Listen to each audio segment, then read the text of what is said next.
Come here. So the judge said, don't get any more camping tickets. Nope. He said, because the ranger goes up to trying to give him a ticket, no more. To tell him, no, give him no more tickets. Okay, you know that paper they give you from the shelters? Yeah. He went to the court and they told him no more. And the guy told the judge, you know what? These guys give these tickets to the homeless. It's just waste of time. It's no good because you're taking the tax money away from the people. I hope this program inspires you to chase after your dream too. When I wake up in the morning, I am in my tent. Sometimes I wonder where I am because I've slept in so many different spots that I'm disoriented at times. Once I come to and remember where I crashed the night before, I pack up my stuff. I'm afraid that I will get a camping ticket even though I don't have anywhere else to go. See, I get a ticket here, let's say I go to Seattle, Washington, and everything, you know what I mean? Mm-hmm. I got this ticket, and I never come back for years and years and years. Who pays for the ticket? The state. Yeah. Right? Okay, that's not right. Why you want to give a ticket to the homeless for? They're not doing nothing wrong. They just want to find a spot for to sleep. I've traveled all over the place, all around the United States, and I feel fit to use my buggy the way I sit and feel how it feels comfortable with me. I built it from scratch. Everything's mostly handmade on it in proportion to what I needed to work for me as. When I found it, it was just a frame laying on the side of the ground. When I first came back to Santa Cruz 3 years ago, I have some really bad bang-up marks on it and everything else, but I had to get it registered, my name and everything else, because a ranger wanted me to do that, so I wouldn't get a $300 ticket for riding through his park. But I camouflage it down so I hide it easier in the bush. I feel like I'm constantly on the run, looking over my shoulder because there's nowhere to fit in to my society. The shelter's full. I get asthma there when I try to sleep there. It's unsanitary and it's full of aggression and danger. It's constant fight or flight at the shelter. All of my units here have camouflage on it. I have tarps that camouflage over everything. The flags pop off, you know, so I can get into the bushes quicker and hide better. Now, on my buggy here, I got my ground tarp when I just want to lay down and roll out my roll. You know, odds and ends inside the pockets, you know, extra derailleur. I got extra parts for my bike, brakes, stuff like that. I have a TV with some parts in here, nuts and bolts, and a battery and stuff like that. I have a TV mounted on my handlebars with AM/FM radio. I listen to Coast to Coast every night. I'm a big fan. After I come to my senses in the morning, I have a smoke, even though I have asthma. Then it's off to get some coffee or some alcohol, depending on if I'm on a drinking binge or not. I use my money on alcohol binges and motel rooms. I never seem to get enough money all at once to pay for an apartment. My bedroll and the back end of the rack here that's been smashed, I got hit up in San Francisco by one of their UCF buses, you know, shuttle buses for the students. Never did get the settlement out of that. But this trailer here I built from scratch. It was nothing but a frame laying on the side of a road. And I picked it up and I put new arms on it and I fixed the arms up and that. And it's been hanging with me for about 3 years and it's did almost, I'd say about close to 5,000 miles. Homeless repertoire. Continuing my journey to Canada, the homeless life of disposition is not all there is. The most supposedly the worst is abroad. Forwarding myself and saying so much more than what is said. Time with the homeless has all in all given me peace within. Their caring and all abroad are weary of their disposition. For the most part, the homeless are safe from any hostile misconduct. They require very little maintenance and very little astoundment. The light at the end does not shine for most, and the dew on the ground does not laden. The subsequent order of distance. There's quite a difference between having a home and being housed. I lost my home when I lost my wife and family. I've had apartments and rented rooms after that, but they haven't really been a home, been a house. Is conforming. The direct relationship between the father and son are all required to stay. The most of everything is the mirror on the ceiling saying so long. For the most part, we take all for granted, and for the best requirement, we stay focused on our self-esteem. Look around and see all there is, and that is, like me, I'm clean. Problems in the homeless community are entitlement. That means there is no one to take their place in society. I'm introducing Bill Soder, a resident of Santa Cruz, talking about his bike and how it's rigged. There he goes. Hi, this is my bike. It's a 26-inch mountain bike. And although it's rigged more like a cruiser, a touring bike, it's got large front rings for speed, large back rings for power. I use these Armadillo Specialized tires because it's a touring tire, but yet you can get off-road on it, and you get a lot of mileage off of these ones here. They're Kevlar and they're puncture resistant. And I pack a lot of stuff on here. Right now the bike weighs about 130 pounds. In the winter time, it weighs about 160 pounds. If I need to in a pinch, all that comes off, it gets folded up, the wheels come off, and it gets thrown in a box, and I'm on another bus. The bike comes apart, gets thrown in the box. Now I rode these trailers all the way back down from Arcata, 337 miles away. And for a while there, my girlfriend was hauling that one with her bike, the one that's in the back, for about 160 miles. And the rest of the way, the 200 and some miles to San Francisco, I rode both trailers up and down over mountain ranges that are over five miles in elevation at 70-degree angles. And I had to really pull this thing. Every once in a while I have a good spell when I'm inspired to live my dream and make my vision a reality. But then I always seem to fall back into alcoholism and depression. I can't really say what is causing what. Is the alcoholism causing the depression, or is the depression causing the alcoholism?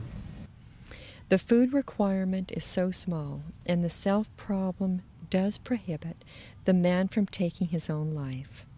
Most of all, we share all we have, and we distance ourselves from one another. The characteristics of one man are so close to being rare. A look-alike contest does take place, and an abundance of glory does begin. This is the bedroll. This is a backpack full of items that I need to get at regularly. This bucket here is for food. The bucket on the other side is tools and spare parts.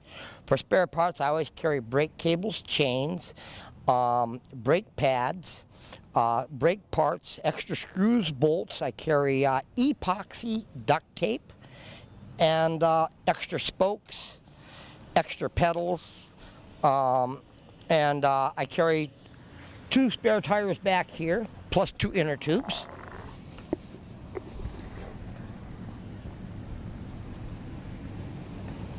And then up here in the front, I have this year bag is a bag of stuff that I get at quite a bit, books and maps on the very front of it, and toiletries and goodies in the front, on the inside pockets. I also carry this year bag of tools, which is all the smaller tools you need to fix a bicycle, take the bicycle completely apart, including the tools for removing the cassettes and the bottom bracket, so I can get the whole bike and for tuning the true on the rims. My flags that I'm proud of, I'm a Marine. Extra derailleurs, extra brake cables, extra little shields for the brakes. Anything that I think that I really need to make it to where I'm going. I think they're both feeding off of each other. Living in a coastal town has put me in touch with how the tides affect my moods. When the tides are still, my depression breaks, the alcohol consumption decreases, and I work towards fulfilling my vision. I buy my lunch and I pay for my own night's board when I have the money. I go to soup kitchens and I sleep in my tent and my sleeping bag when my money runs out. And I carry an air pump and a flashlight here and a tarp. And then I have my bags up front here for my clothing. And then in the back here for the tarps, I have tent poles. And the bike is completely self-sufficient. I can go any place and last for 3 days without a problem when I got full food and water. For you know who we are, and you see how we live, and we say what we want, and we do as we please. We celebrate 420 every day, and flowers still bloom in January. All the young fine girls at school let sing scantily clad as summer begins. We got tweakers, junkies, and crooked cops. They'll check you to 15 if you get caught with pot. Is your car backs up? Have a nice day. Just take that pound and a half and roll away. In California,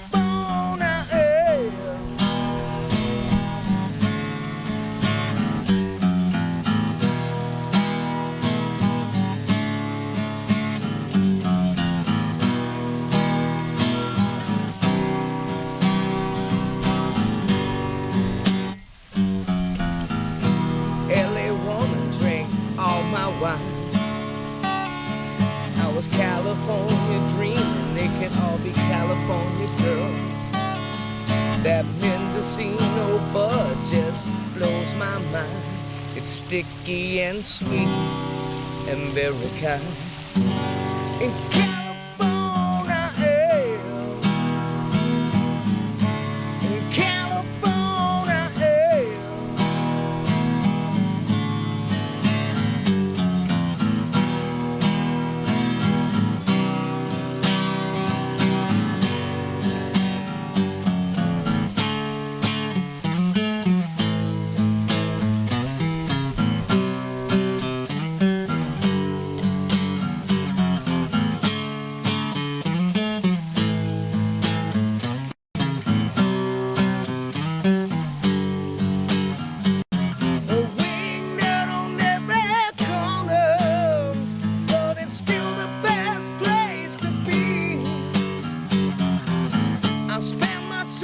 in Santa Cruz, and my winters on Ocean Beach.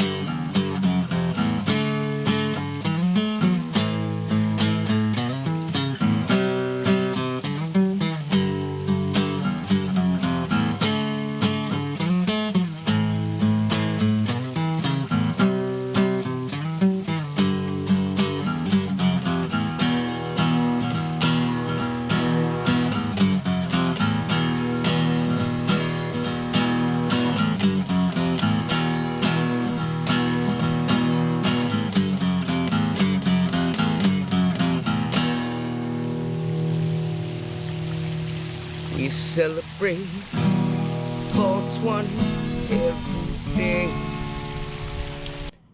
So you think the homeless should have rights? The homeless supposed to have rights. Do you think there should be more programs for the homeless? Yeah, there have to be more programs for the homeless, and they have to treat them right and Better feet. better feet. Say, Mr. Bush got enough money to go make a war over there. Why not let the homeless stay free? You know, you don't want to make don't want to make no more housing for the homeless. Let them stay in the jungle then. Yes, I agree. What the heck?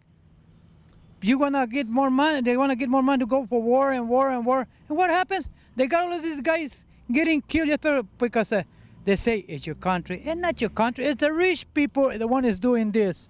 The poor people that got nothing to do with it. It's just politics. Who do you know? And you're a veteran. I am a veteran. I am a veteran. Country. You I fought for our freedom. Yep. You fought so we could have freedom to do Yep. what we want Yep. and say what we want. That's right. That's right. You gave your life. Mhm. But look, where I am at. Let's say they give me $900 a month. Mhm. What is $900 a month? You go pay rent. What you got left? Yeah. You don't got peanut left. Yeah. What I have to go to the fire department and tell them, hey, give me some food stamps. I took my Benton's check and pay my rent. I don't got nothing left. It's true. But the wife does that. They have to give me food stamps. And you think that's right? They have low housing for the veterans and for the homeless. But they don't care about the homeless. The rich people just care about money. And I always get a ticket. Not always, but I've gotten about 5 tickets, even though a federal appeals court has ruled that it's cruel and unusual to punish somebody for sleeping outside when they have no place else to go. I'm self-employed and television production is my dream. I won't settle for a job working for someone else just to eke by. I always get fired from my jobs anyway because of my behaviors associated with my dual diagnosis. And besides that, I can't even afford to make $10 an hour in my former occupation because of all the child support I have to pay. I'll work a day and I'll get about $45, and that's not enough to make it. The lesson we learn is pay close attention to the sound of the motor car next to you. And pay close attention to the sound of the tires sounding around you. Do all you can to subject yourself to the sound of the earth. Do all you can to live a life most appreciated by all. Don't blame the drug addicts. Don't blame the dealers. Don't blame nobody but the rich people that sell the drugs. I can tell you, but I got a lot of experience. I've been in Mexico, and I know how it is. You in the borderline, you the border patrol, and I'm a Mexican, me and you're going to go make deals between you and me. Right. But the police not going to, don't worry about the police or the drug dealers. We'll set up over here between the bottom of the table. This program is about the lives and personalities of the homeless. Us homeless see each other all day long. Many of us were abused as children, and many of us are mentally ill. We suffer from depression, schizophrenia, substance abuse disorders, personality disorders, and many of us continue to embrace behaviors that no longer are fulfilling our needs. We need a place to recover that will meet all of our needs and meet us where we are in our illnesses and disabilities. The stigma against the homeless is powerful and disabling in and of itself. The misinformed opinions against the homeless verge on hate crimes. The laws against the homeless are cruel and unusual according to the federal court. Thousands of families are ruined by the hate practices against the homeless. Brothers, sisters, fathers, and mothers are all affected by the stigma against their members. Fathers are ashamed. Mothers feel guilty. It's difficult to go back once you get homeless.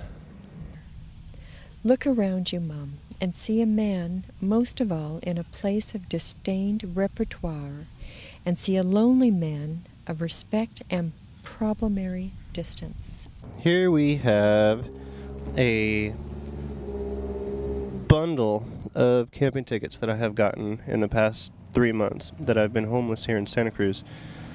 None of them would hold up in court because the federal appeals court has already ruled that it's cruel and unusual punishment to punish people for sleeping outside in a public place when there's no place for them to go.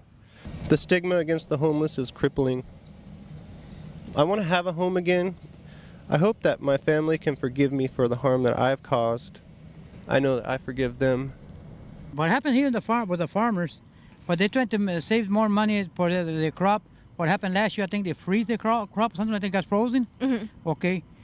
And they want to pay maybe no more raises to the people because they're trying to make up what they lost. You see what I'm talking about? Right, right. Okay. Well, what you got, you look at the rent, how high it is for the Mexicans. And the farm, you think you're going to support yourself to support a family? No, you cannot support They cannot pay rent and work in this country. That's right. And they're trying to make them work like dogs. Only they don't tell you that, but it's true. It's true. Look, it's not the farmer, it's the contractor, one who hires the contractor. The contractor one to push the people to work harder. You see what I'm talking about? Mm-hmm. Only they don't tell you that. When you ever see a reporter go up to the labor camp and look how they work, they never do that. Yeah. Notice that? Yes. Because and their interest of the farmer, they won't do it. Because they get cheap labor. They get cheap labor. Simple as that. At the human cost. And then they send half of them send money home to Mexico. But I know they do. Or more than half. That's no problem. That's okay. They send money to Mexico. It's good for their families. But look, you got them working for low wages. Okay? How come you think you got a lot of people now, they don't want to work? You see them over here in the street over here by... Yes. Well, you used to work? Yes. Okay yes. then. Why? They don't want to work. They don't want to work in the field because it doesn't pay. Right. Okay, you work out in the fields and in the streets, you make $10 an hour. Okay. Yes. In the field part is 8 or 7, sometimes 7.5. Yes. And some which parts, isn't. okay. You cannot make it with that. You cannot feed your family, No, you send cannot money feed your family. home. That's a rip-off for the poor people. So what do you think they should do? Make it bring the union in for labor workers? I think they ought to bring a union for labor, and I don't care if you're legal or not legal. You should be able to belong to the union. You belong to the union and give them better rights like anybody else. Once you're in the U.S., I don't care if you don't got no papers. If you do got papers, it doesn't matter because you steal, and then in the sticks you wind up using labor people from Mexico. Everybody should have a right in this country. Right. Everybody supposed to have right. A right in this country Right. to make a living. Mexicans are #1 workers, right? In agricultural work, right? They always think. They've always been. But you know, the white rich people always talk about Mexicans. I walk and can say what I want in this country because men like Tony fought for our freedom. So we can walk free, talk free, and walk through crime free. Well, you know, these days no one talks about the American dream anymore. It used to be 30 years ago was a big thing with the beat poets and Jack Kerouac and everything. And now no one really talks about it. People have given up on the American dream, I think. Because there's so many things are against you in achieving it. And even if you achieve it, then people just are completely still unsatisfied with their lives because they're always on the treadmill. So you're right. But I think the great thing about today is people are redefining what the American dream is into something completely different, and it's merging into a global dream. Maybe the world global dream. Because there's the American dream. America is now has become so bankrupt and just almost corrupt that the values now have transferred around. I don't know. Here is a rare look into the lives of the homeless. I hope this program inspires you to fulfill your own vision of the American dream. No tickets. You clean up your area when you're done. I wanted to give you an idea of what it feels like to be homeless. If your mother lost her confidence in you, if your father was ashamed of you, if you were abused as a child, if your friends wanted nothing to do with you, if your wife had a restraining order against you, if the court prevented you from contact with your own children, if you were fired from your job, if you were fired from many jobs, if you were evicted from your home, if you slept upon concrete, if strangers looked upon you with scorn, if you were mentally ill,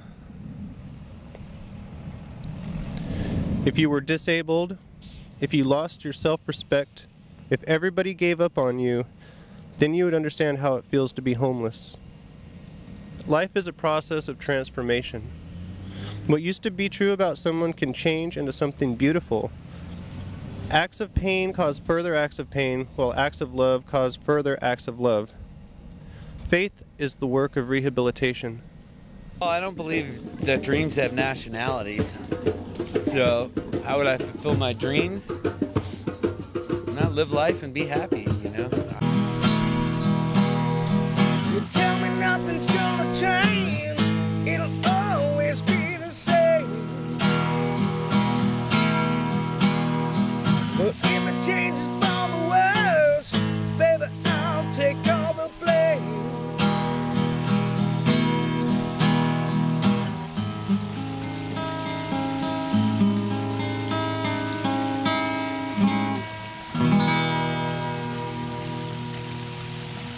I'm dually diagnosed. I am dependent on alcohol. So I'm overcoming, my medical issues, and I'm chasing after my dream. Did you tell me you was educated?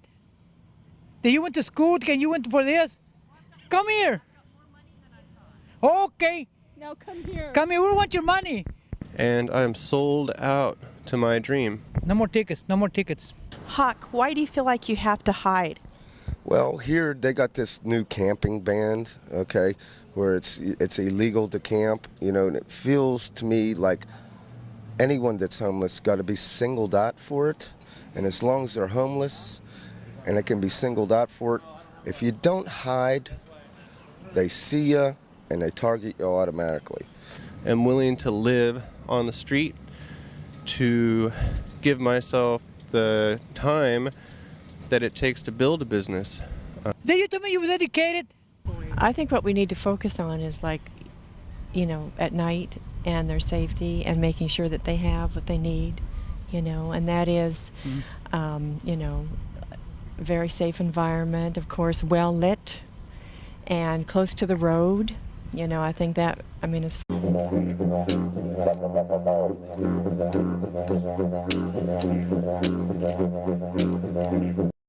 Hi, thank you for tuning in and watching this program. I hope it gives you a little bit of insight into what it's actually like to be homeless. I don't make a home out of every place I am. I pop and drop wherever I may roam. I volunteer as much as I can.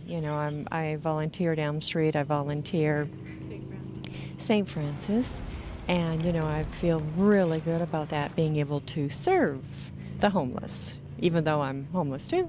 I am overcoming homelessness and pursuing my vision of the American dream. I carry an air pump and a flashlight here and tarp. And then I have my bags up front here for my clothing.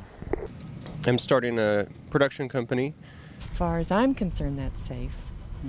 My credit's pretty much shot, so I can't get a loan to pay for the time required to be working on a business. So I'm sold out to my dream. I'm doing something good. All the way down the coast, that's all I did was stop off when I'm walking up the hills, picking up cans and garbage off the side of the highway. It's for the homeless. Why you want to give tickets to the homeless? So what happens if we go sleep out, say, here in the park? Not in the park, in the jungle. Okay. And then I can have a gallon here and a gallon here, and I can hang a liter and a half off here and a liter and a half off of here for a total of 3 gallons of water, which will last me 3 days out in the boonies. You say I'm gonna die. Well, thank you for the words of encouragement. I wake up and you cry. Baby, what's the sense in that? You tell me nothing's gonna change. I beg to differ. 'Cause when it finally changes, I know it will be better. Do you know how it feels to be bitter when the end is not in sight? I pray it ends tomorrow, 'cause I just wasn't built for